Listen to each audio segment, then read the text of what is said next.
You ask Tiger to solve. This deals with linear equations with one unknown. The final result is y equals 29 over 200. Let's solve it step by step. Simplify the expression. Expand the parentheses.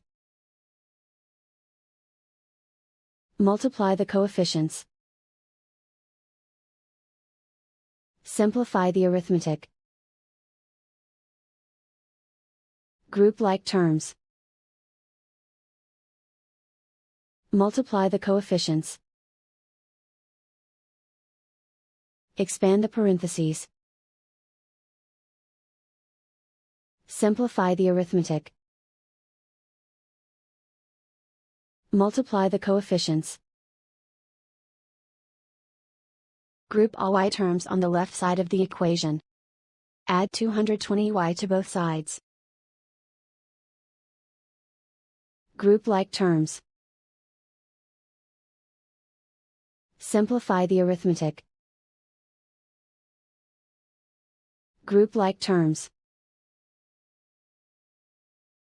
Simplify the arithmetic. Group all constants on the right side of the equation. Subtract 15 from both sides. Simplify the arithmetic.